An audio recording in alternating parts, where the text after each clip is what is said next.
John is 72. He's kind, gentle, and exhausted. Not because of his age, but because of something much quieter and much harder to explain. Sleep. Or rather, the lack of it. John used to sleep like a stone. No alarm. No worries. No 3 a.m. awakenings. But now, the nights feel long. He lies in bed, eyes open, staring at the ceiling fan, listening to the silence that somehow feels loud. He checks the clock. 3:17 a.m. Then 3:43. Then 4:10. He's not in pain. He's not stressed. But he just can't sleep. And every morning, he wakes up wondering the same thing. What's wrong with me? But here's the truth. There's nothing wrong with John. And if this story sounds familiar, there's nothing wrong with you either. After the age of 60, sleep begins to change. Not because we've done something wrong, but because the body, like all of nature, moves into a new rhythm. This video is for those who lie awake at night and wonder, why can't I sleep like I used to? It's for those who feel tired but wired. For those who drift off easily, only to wake again at 3 a.m. And for those who want answers that feel human. Gentle. Real. So let's begin. Not with fear. Not with blame. But with curiosity. With compassion. And maybe, just maybe, with the first real step toward peaceful sleep again. Part 1. The role of sleep in health. Sleep isn't just rest. It's repair. It's recovery. It's how the body and the soul rebuilds after a long day. When John was younger, he never gave sleep a second thought. He worked hard, came home, had dinner, watched the news, and fell asleep before the 10 o'clock weather forecast.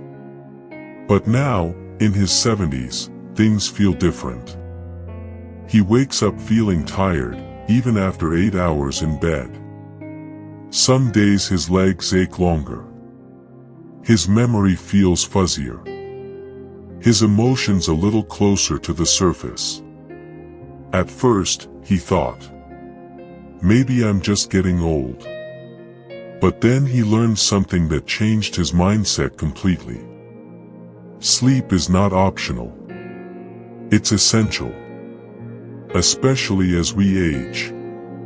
While we sleep, the body does incredible things. It's not just lying still. It's healing wounds, even the small ones we don't see. It's fighting off viruses. It's balancing blood sugar, adjusting blood pressure, regulating hormones. It's also sorting through memories. Sleep helps you remember names, conversations, where you left your glasses. For people over 60, these functions are even more important. Because the body is no longer bouncing back overnight like it used to. Healing takes longer.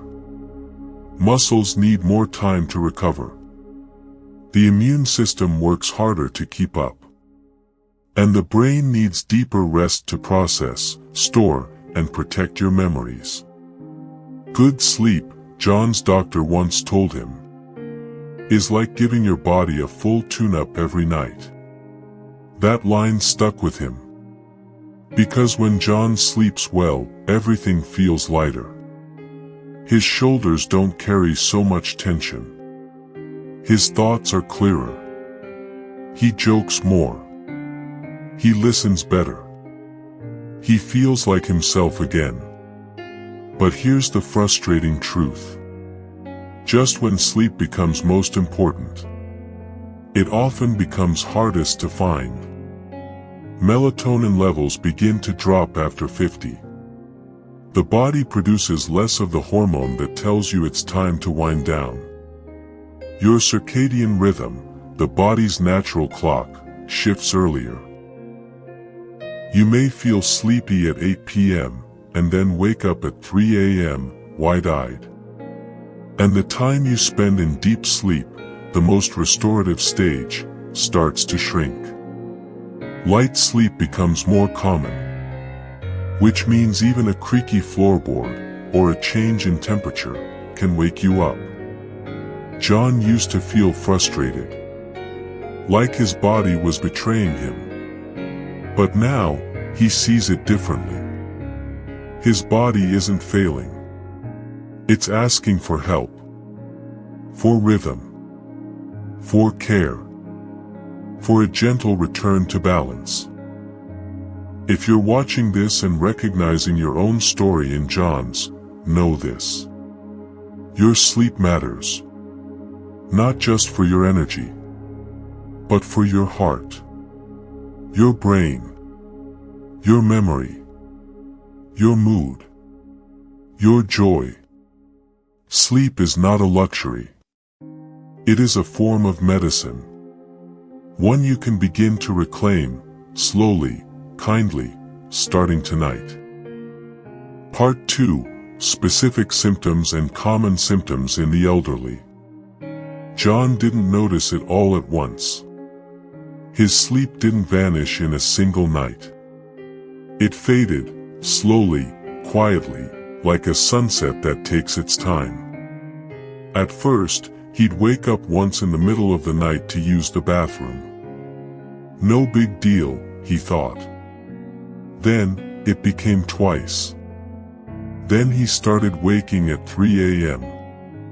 and lying there, wide awake, mind buzzing, body still. At first, he tried counting sheep. Then tried changing his pillow.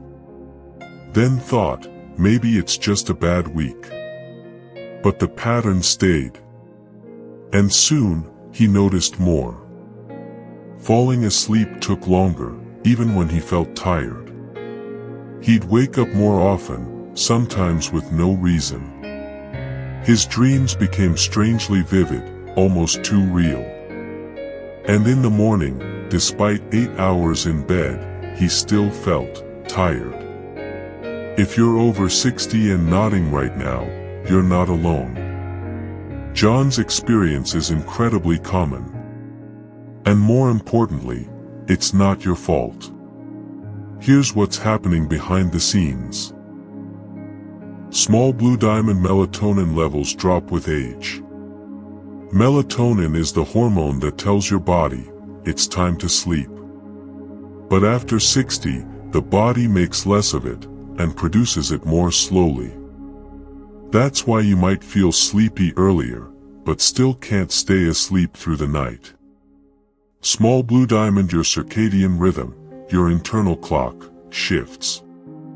You may naturally want to sleep at 8 p.m. and wake at 3 a.m. This isn't insomnia. It's a real biological shift in how your body tells time. Small blue diamond, less deep sleep, more light sleep. This is key. Deep sleep, the kind that heals and restores, becomes shorter. Light sleep increases, and that kind of sleep is easily interrupted. A creaky floorboard. A passing car. A dream that jolts you. Even your own thoughts. And because deep sleep is where your body repairs, processes memory, and balances mood, its reduction can lead to feeling foggy, fatigued, or emotional, even if you slept long enough. John once told his wife, "I feel like I sleep, but I don't rest." That's the perfect way to put it. And millions of seniors feel the same. But here's the important part. This isn't failure. This isn't aging wrong.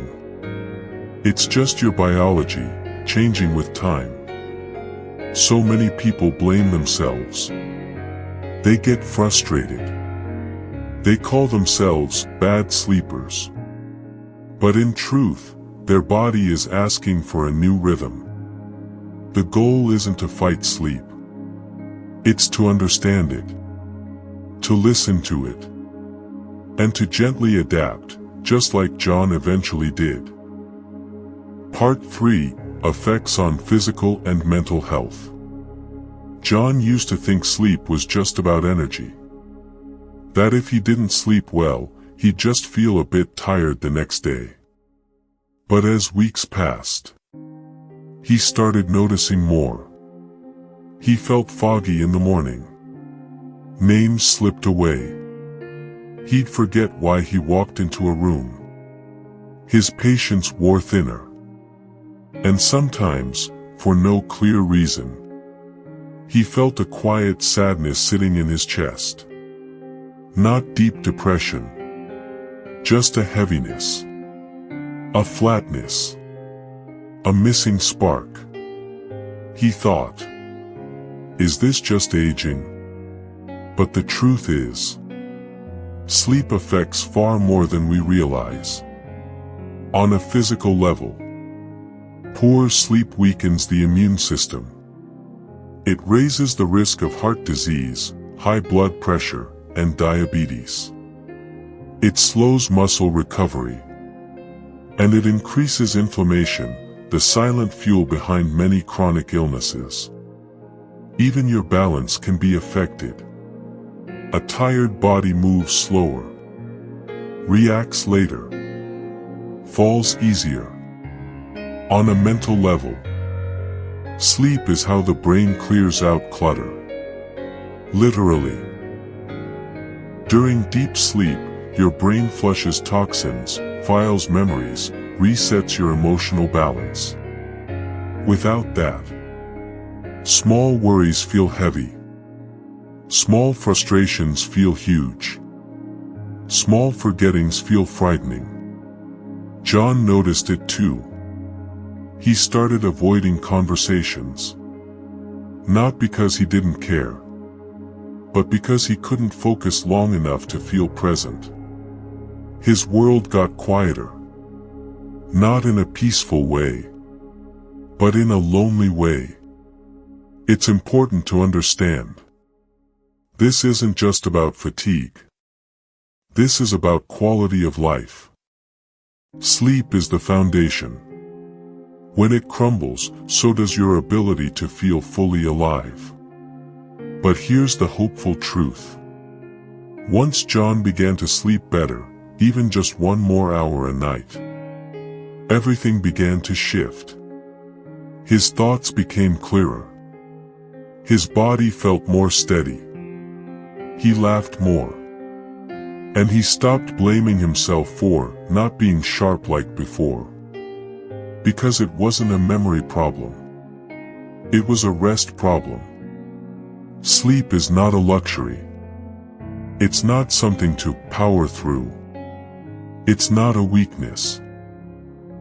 It is a core part of your physical health, your emotional well-being, and your ability to show up for life fully.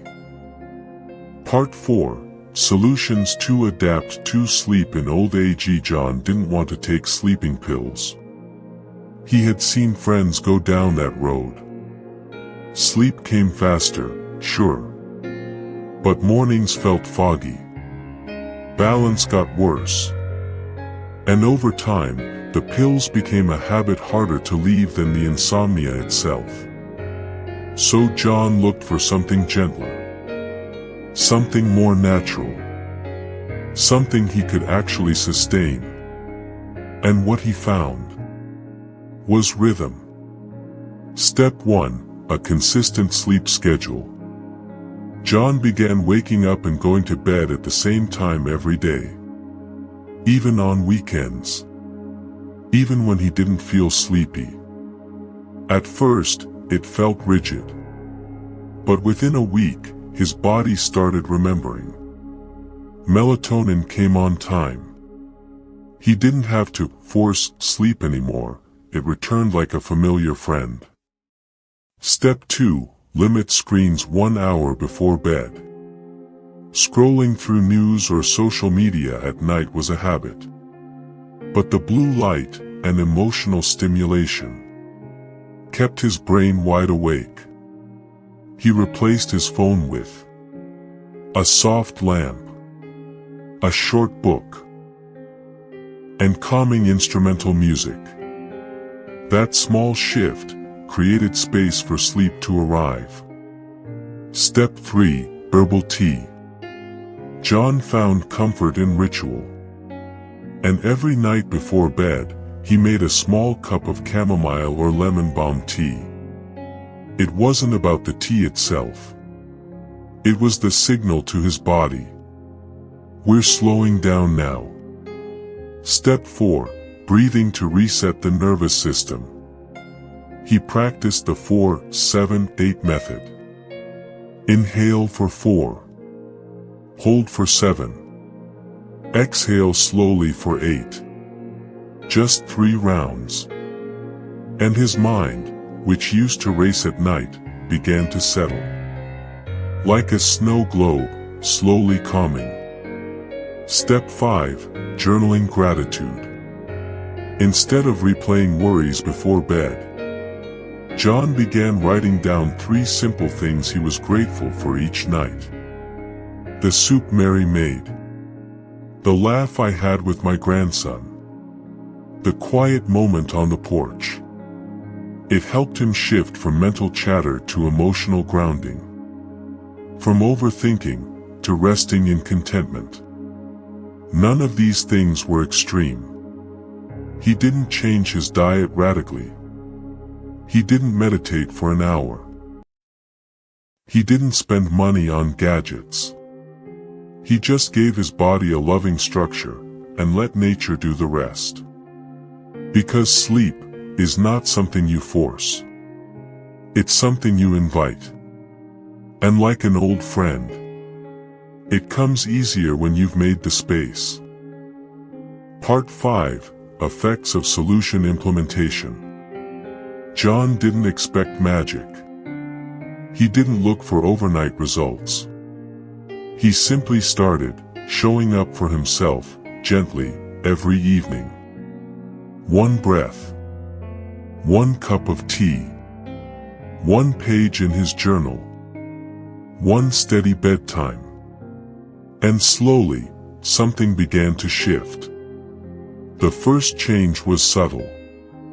He woke up one morning and noticed he didn't feel heavy. His head felt clear. His chest less tight. There was space between his thoughts. The second change. His mornings became softer. He no longer needed 2 cups of coffee to feel human. He could greet the day with a little more patience. A little more joy.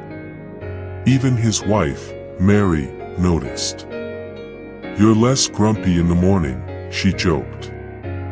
"I like this version of you." Over the weeks, other things returned, not all at once, but gently. Focus. He could follow a conversation without drifting. Balance. His steps felt steadier. Energy. He didn't need long afternoon naps anymore. Mood. The small irritations that once triggered him just passed like clouds. But more than any physical shift, there was something deeper. John stopped feeling helpless. He no longer saw sleep as something outside his control. He saw it as something he could care for, like a garden. Not rushed. Not forced. Just tended to, daily, patiently, lovingly. There were still rough nights. Not every evening was perfect. But even when sleep came late, his relationship with it had changed. "I no longer fear the night," John said. "I meet it like a guest. Some nights it stays. Some nights it wanders. But I no longer fight it." That shift from frustration to friendship with rest, was the biggest gift. And it's available to you too. Not through pills. Not through pressure. But through small, kind choices. Repeated and trusted. Because sleep is not the destination. It's the result of how we live, how we breathe, how we slow down. And when you begin to treat sleep as something sacred again, it responds. Conclusion. If this story felt familiar, maybe it's because part of you is like John. You lie awake at 3 a.m. Not because you're broken, but because your body is changing. And it's asking for rhythm, not rescue. There is nothing wrong with you. You're just learning to sleep, again. In a new body. With a wiser heart. And the good news? You don't need perfection. You don't need to force anything. You just need small, kind habits, repeated gently, over time. That's what brings rest back. That's what brings you back. At Golden Health Sleep, we believe sleep is sacred. And every week, we share calm, trustworthy content to help you rest better, naturally. If this video gave you insight, or comfort, or a little more peace, we gently invite you to subscribe. No pressure. No noise. Just soft guidance, week by week. And if you haven't seen our video on why seniors over 60 struggle to sleep, it pairs perfectly with this one. We'll leave the link for you below. Until next time, sleep well tonight, and wake up with light.